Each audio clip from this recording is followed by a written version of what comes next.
More now on our top story about the US Congress, we think edging closer towards a deal to stave off a debt default. We can go to Capitol Hill now and speak to the Republican Congressman, Robert Pittenger. Thank you so much, Congressman, for joining us. Good to be with you. We've been asking, you might be able to help us with this. Do you think there could be a deal with the House tonight? Well, it sure appears that a bill is coming over from the Senate. I would like to read the bill. All of us would like to. That's important to see what's in it. And let's remember, this is a temporary fix. This is for 2 or 3 months to really get into the real issue on the table.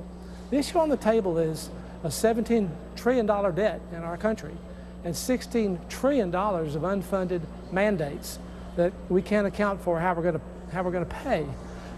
If you're taking in $2.5 trillion and you're spending $3.5 trillion, you have a problem. That's why we have a debt ceiling increase. This has to be addressed. Republicans are committed to a balanced budget. We're committed to real fiscal accountability, and hopefully in this 2 or 3 months, it'll give us some more time to try to get with the Democrats and try to iron something out to bring our country back into real fiscal accountability for the future. So from your point of view, the House or Republicans in the House might be prepared to do the deal now to save the U.S. financial system, I guess, from what could be a pretty disastrous default, but in return you want really serious commitments to spending reform. Sure, Speaker Boehner has made it very clear through this entire process that if we had to raise the debt ceiling, we would. We're not going to create instability in the markets here or globally. So we're committed to that. But the real issue is President Obama giving leadership where he hasn't in the past. He never addressed our $17 trillion debt or the spending trajectory that we're on in his inauguration of the State of the Union when he's met with House Republicans.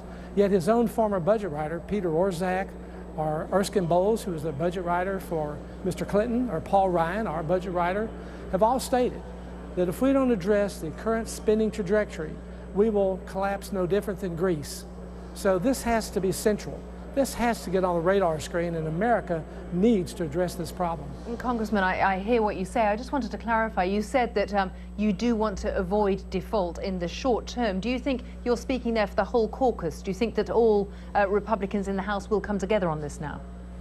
I can't speak for everyone, but I do believe it's important for us to at least have some time to hopefully iron these issues out. You know, we've had months and months to do it.